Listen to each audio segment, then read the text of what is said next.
Bienvenue sur un duo rôliste pour le deuxième épisode de Lucius, à la recherche de Katharina désespérément, un scénario Donjons et Dragons 5e édition.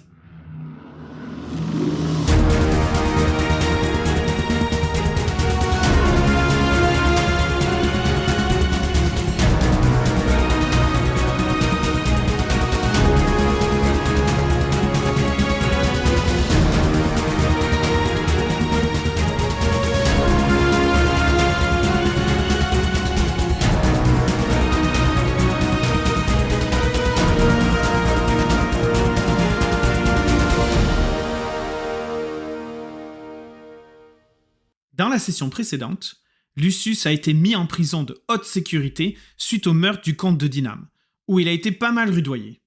Mais une opportunité s'est offerte à lui lorsqu'un magistrat de Brandiran, accompagné d'un jeune homme encapuchonné, lui a proposé de retrouver une jeune fille disparue dans la ville de Dinam.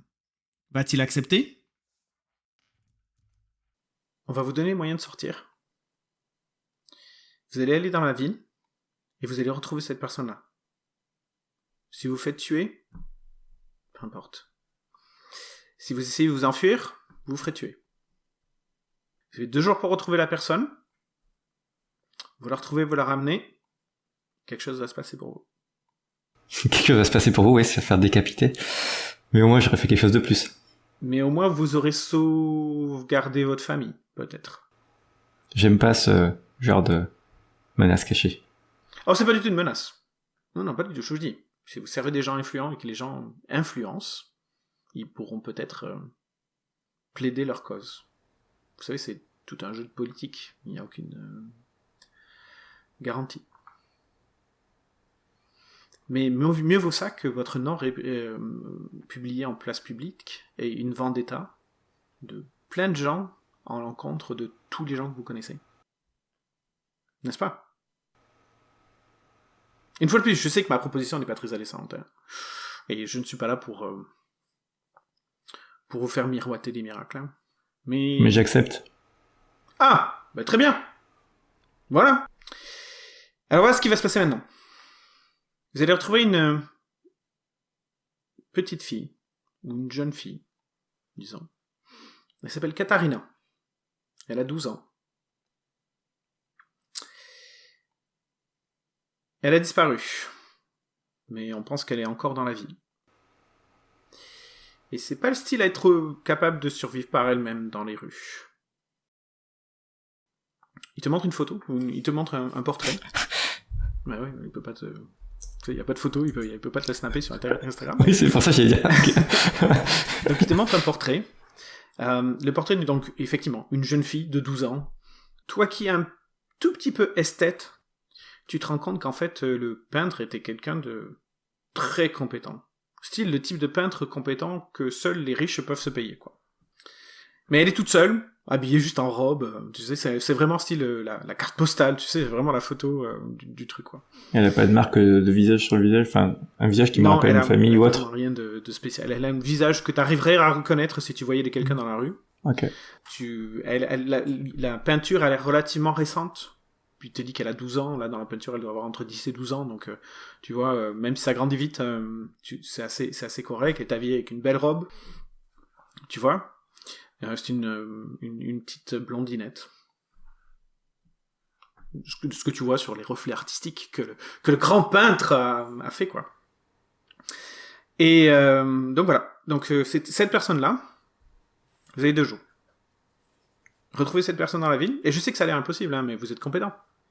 On nous a dit, beaucoup de gens ont dit que vous étiez quand même très compétent. Je suis quand même étonné que vous posiez pas la question aux autorités locales qui connaissent bien mieux la ville.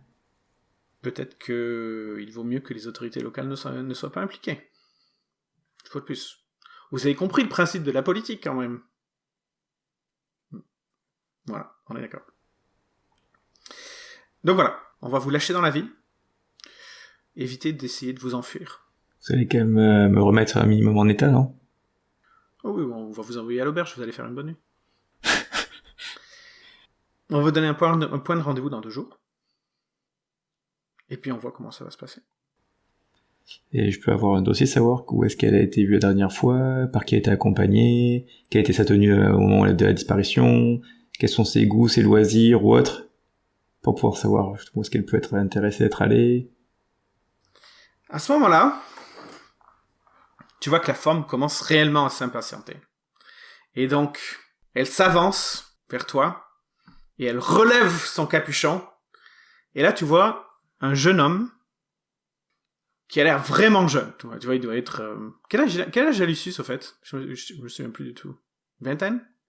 Je sais plus ce qu'on avait dit, ouais, je pense que ça doit être ça, hein, théoriquement. Donc il doit avoir entre 15 et 20 ans. Donc un jeune homme, quoi. Avec des cheveux bouclés, bruns. Et qui là a l'air quand même relativement excédé, et qui pose les 2 mains sur la table, en face de toi, et qui dit « Écoutez, c'est pas un jeu. Vous allez la retrouver, ou je vous promets que vous allez souffrir. Et pas que vous. Est-ce que vous avez compris ?» Je regarde bien son visage à cette personne, et donc... Il est quand même vachement familier. Il ressemble à celui qui est sur des pièces. Allez, vas-y, fais-moi. Ah, on va faire un premier jet. Ouais! Tu vas faire un test d'intelligence pure. Tu vois, juste, même pas un save sur intelligence, un test d'intelligence pure. Il est pas sur des pièces? Ben, fais ton test d'intelligence, on verra si tu l'as vu sur un draperie, sur une pièce ou dans le marché. Ah. Ouf, ça commence mal. Il faut voir, 9 plus combien j'ai en intelligence. Okay. Oui, d'accord. Ça te dit quelque chose. Peut-être que après une bonne nuit de sommeil ou après être... J'essaie de me rappeler son visage pour quand je serai plus frais et dispo.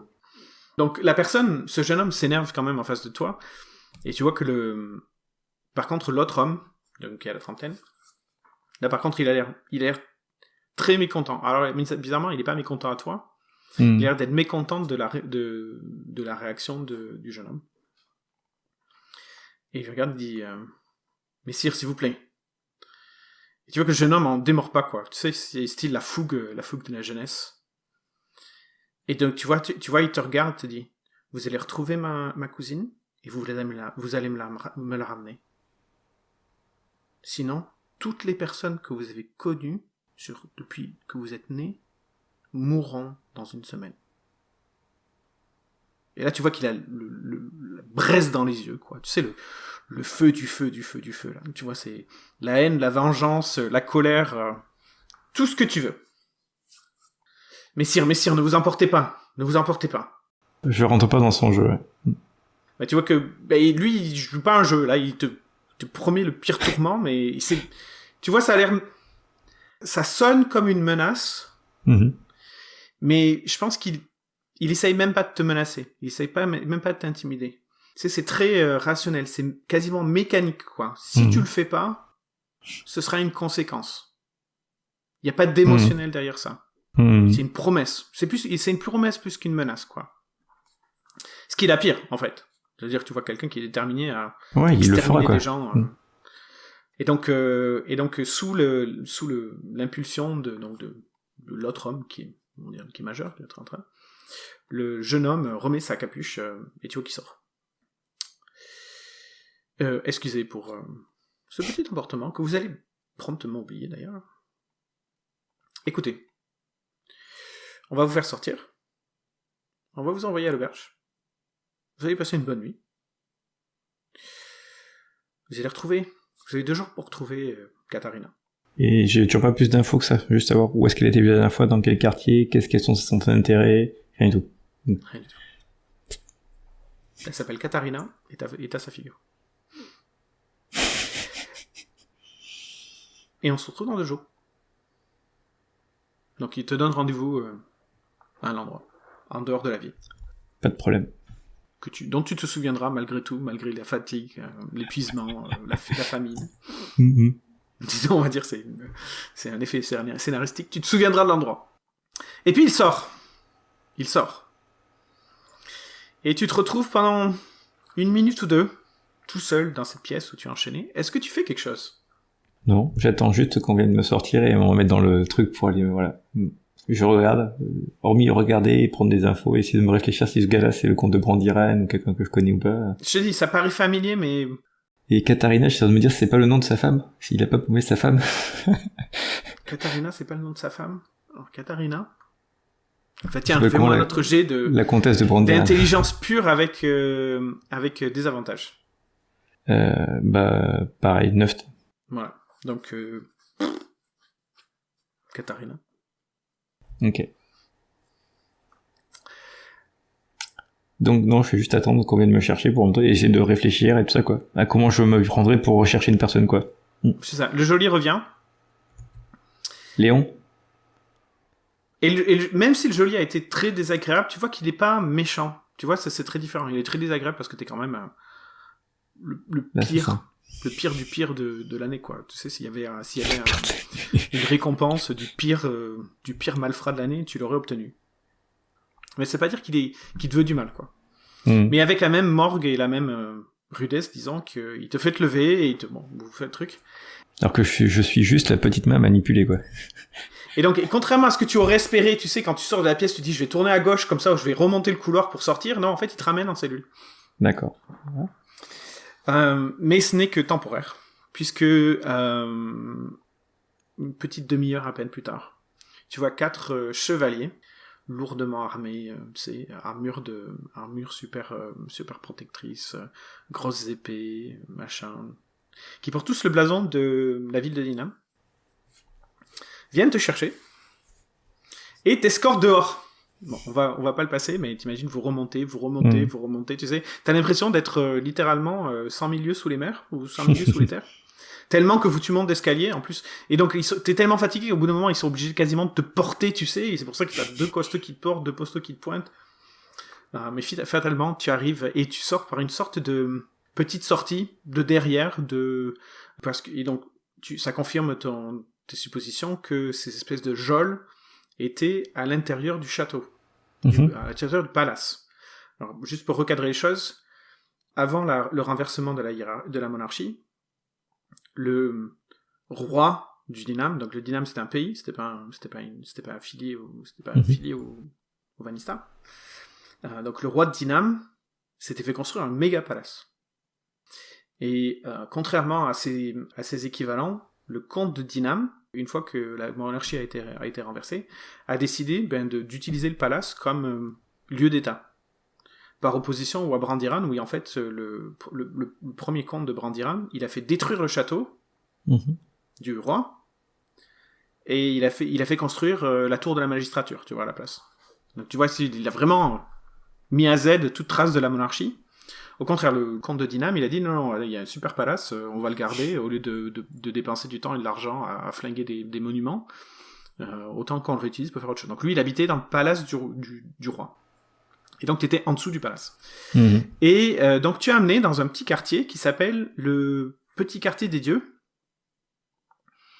qui est relativement connu à Dinam parce que, contrairement aux autres villes, dans Dinam, le Petit Quartier des Dieux, c'est là où tu as toutes les églises.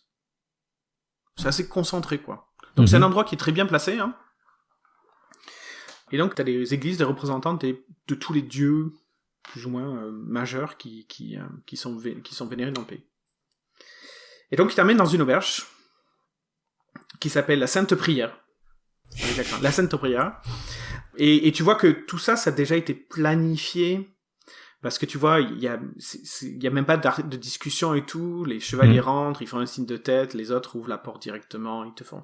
Donc clairement, tu vois qu'il y a eu de l'organisation, il y a eu de la logistique derrière ça. Et les gens sont pas choqués de me voir arriver avec 4 gros gras, hyper machin, en armure et tout ça, quoi. Ben c'est que en fait, tu sais, tu vas même pas dans la salle centrale de l'auberge, t'es directement monté en haut. Ah ouais. Okay. Donc ça évite la foule.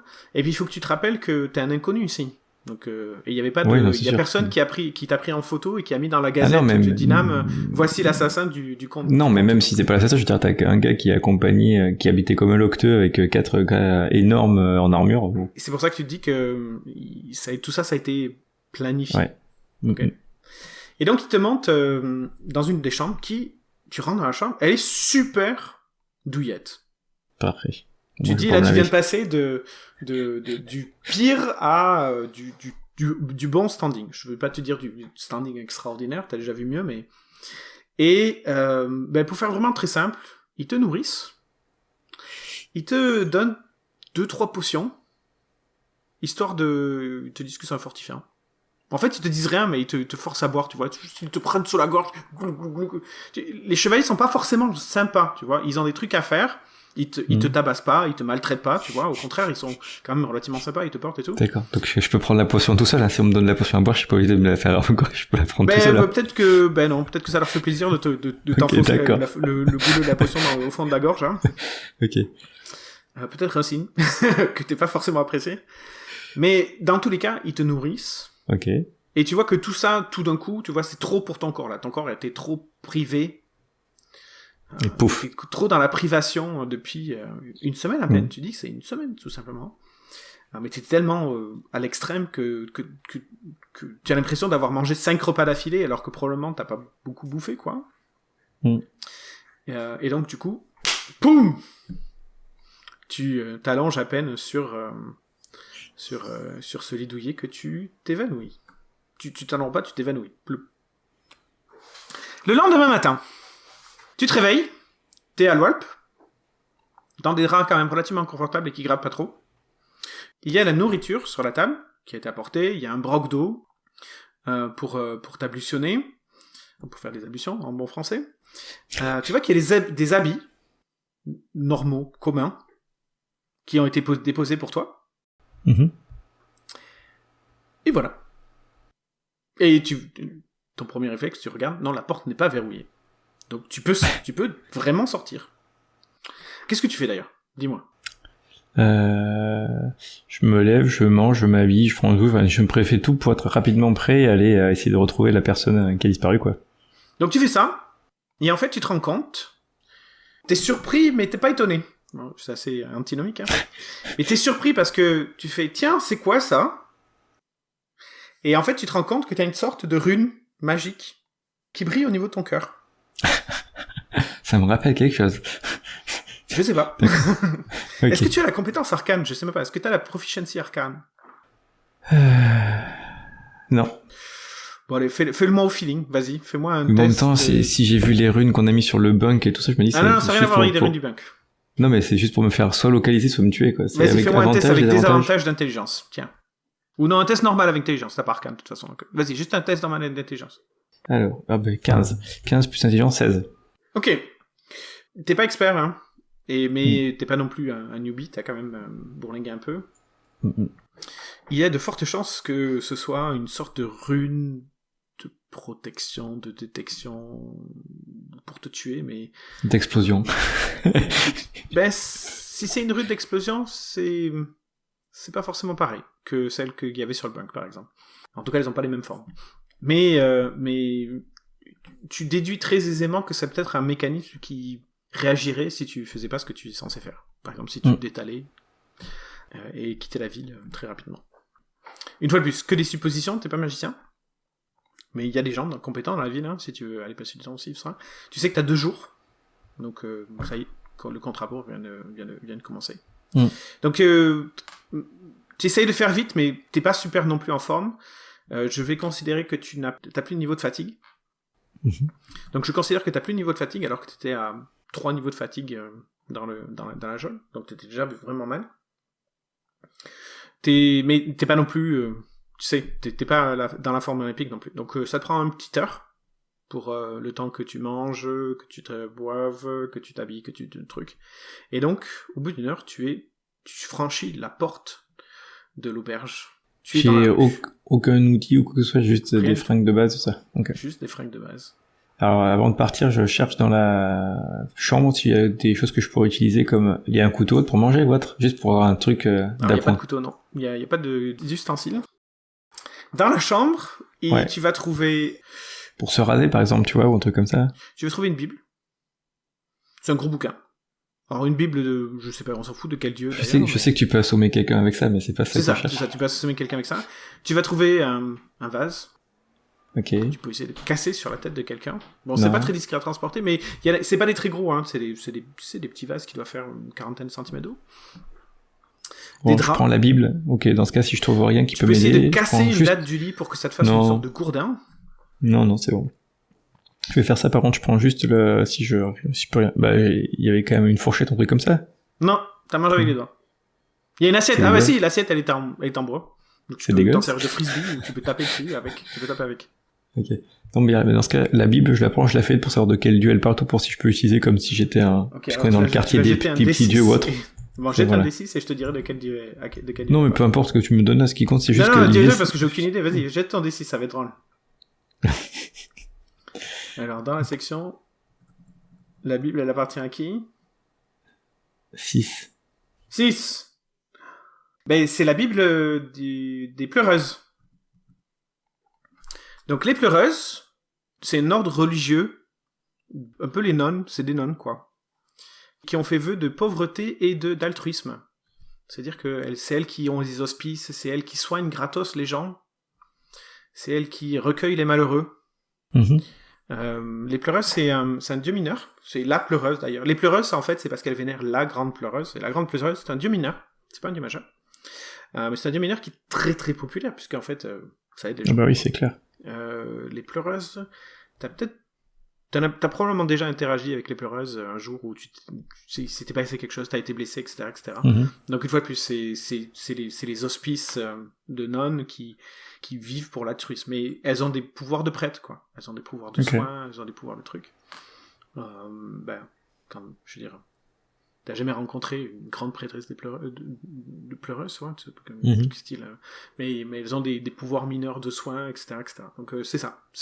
Donc c'est pas une sorte de Bible, c'est plus une sorte de code.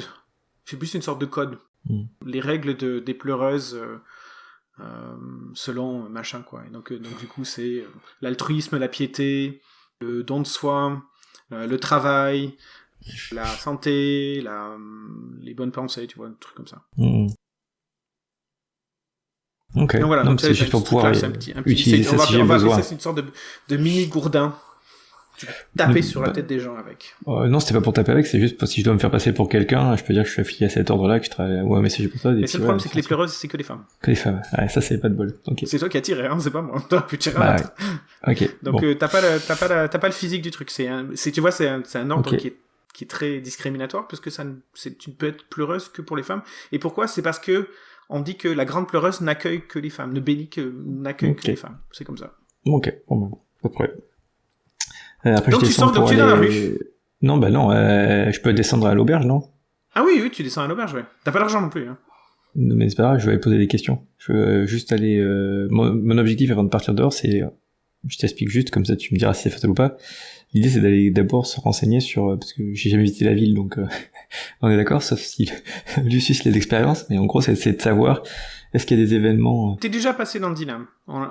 Ça, on l'avait établi, puisque le Dyname, c'est littéralement un mi-chemin avec le chaman. Donc, ah oui, c'est vrai. Donc t'es déjà passé dans la ville de Dyname. Parfait. Ensuite, est-ce que c'est ta ville préférée? Tu as passé beaucoup de temps? Non. Mais t'es pas totalement dépourvu. En plus, là, t'es dans un quartier... C'est un quartier qui est semi-populaire. Parce que même si c'est le quartier des temples, le petit quartier des dieux, déjà, c'est relativement petit, c'est pour ça qu'on l'appelle le petit quartier des dieux. Et tu vois qu'en fait, quand tu seras dehors, tu verras qu'il y a, dû au fait des pleureuses, dû au fait des trucs, t'as pas mal de mendiants, t'as pas mal de gens des rues, t'as beaucoup de gens du commun, tu sais. Donc c'est semi-populaire, il y a beaucoup de monde. Et là, vous êtes en mi-automne, donc en plus, il fait relativement beau. Donc c'est un quartier qui est semi-populaire. Et donc il y a des représentations des dieux à chaque fois. Parce qu'en fait, ce que je veux pas faire, c'est demander trop d'aide à trop de gens, parce que si c'est ce qu'ils avaient voulu faire, ils auraient pu payer tous les mendiants du coin pour trouver la petite fille, sauf que si on fait ça, il y en a un qui va se dire je peux tirer peut-être plus gros plus tard, donc c'est pas ce que je veux faire. Je veux juste essayer d'abord de commencer à discuter avec les gens de l'auberge, juste pour savoir est-ce qu'il y a des événements qui sont prévus dans les 2 jours, festifs ou autres. En gros, peut-être qu'elle peut être intéressée pour aller se balader quelque part, ou essayer de savoir aussi les endroits à la mode qui allaient, que ce soit vestimentaire ou autre, pour voir est-ce que c'est des endroits où elle aurait pu aller, quoi. En fait, c'est de trouver ces potentiels lieux d'intérêt pour aller commencer à se jeter, quoi. Parce que j'ai aucune idée de où elle a été, où elle a disparu ou quoi que ce soit. Voilà. Donc, disons qu'on va faire quelque chose. Tu vas commencer par l'auberge, et peut-être qu'éventuellement, tu vas te promener dans la ville, tu vas poser un certain nombre de questions de manière très discrète, mais il va falloir quand même que tu te renseignes, ok? Bien sûr. Donc, tu vas me faire un test de survival, de survie. Alors, ça dépend de la sagesse. Ouais. Et en fonction du résultat, tu vas apprendre une ou plusieurs choses. Ok. On est parti. 5. Eh ben, tu vas pas apprendre grand-chose. C'est pas mon job, hein. Moi je fais d'autres choses. Donc, avec un 5, tous les gens à qui tu parles, ils ont qu'une seule préoccupation. L'armée est en train de rentrer dans la ville. Donc tu poses ces questions. Quelle armée ? À qui elle appartient, etc., etc. Et tu apprends que l'armée appartient à quelqu'un qui se fait appeler le duc Ferdinand de Dinam. Ah oui, oh, il est trop drôle. Déjà à cette époque-là. Le duc Ferdinand de Dinam est un descendant du roi, de l'ancien roi. Fils bâtard, c'est le fils bâtard du roi. C'est pas le fils légitime, c'est le fils bâtard du roi, donc l'ancien roi Dinam qui a été déposé il y a 13 ans. Donc il s'est fait déposer il y a 13 ans, donc le roi lui-même. Donc c'était un bâtard qui était connu. C'était un bâtard connu. Donc il n'était pas officiellement reconnu comme dans la lignée, mais il était connu et il était politiquement influent parce qu'il était quand même connu par le roi. Et donc ce jeune homme-là, parce qu'il est pas excessivement vieux non plus, a une armée. Donc il a son propre château qui était une dépendance de la royauté, qui est à peu près à moins d'une heure de la ville. Tu sais, c'est une sorte un vrai château fort. Mmh. Et donc c'est son armée à lui qui d'ailleurs il arbore son armée. Ils te disent les soldats qu'on a vus, elles arborent l'ancien blason de Dinam, parce que le comte de Dinam a changé le blason de Dinam, donc il a juste changé les créneaux sur le blason. Donc du coup, tu vois, il se démarque en disant non, moi je suis l'armée du pays, j'ai une armée du pays, j'ai l'armée du roi, et c'est pas l'armée du semblant d'autorité qu'il y a depuis 13 années, quoi. Mmh. Donc en gros, ils parlent tous de ça, t'entends de tout, t'entends beaucoup de...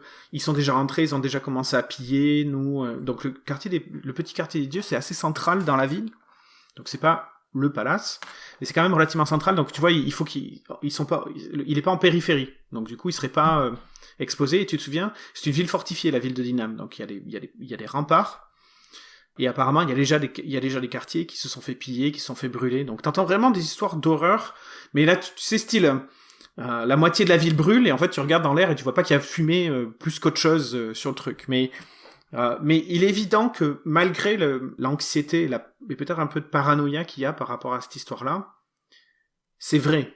Les soldats sont rentrés dans la ville. Et d'ailleurs, certaines personnes te disent demain, ils seront dans le quartier. Et on est tous en danger. Ils vont passer tout le monde au fil de l'épée. Pourquoi ils pensent que les soldats vont tous les tuer, sachant que s'ils viennent remettre la monarchie, ils ont besoin d'avoir les citoyens ? Eh ben, tout citoyen qui va s'opposer à l'armée et qui va supporter la milice, parce que la milice en même temps, donc ça c'est un bon point, tu vois qu'ils te disent que la milice recrute, tout le monde qui veut aider la milice peut venir et en fait ils seront affectés à la défense. Donc la milice est en état de panique.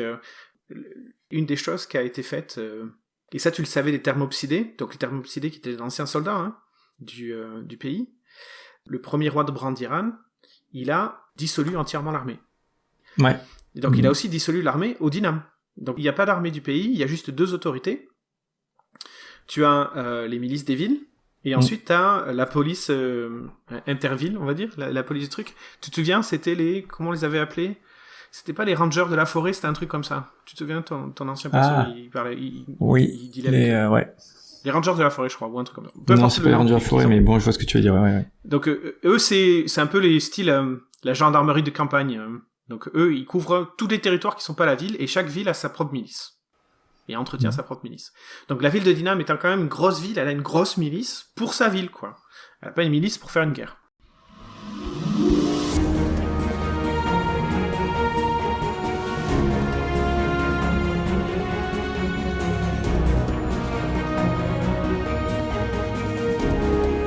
Merci pour votre écoute. Nous espérons que cet épisode vous a plu. La suite dans 2 semaines.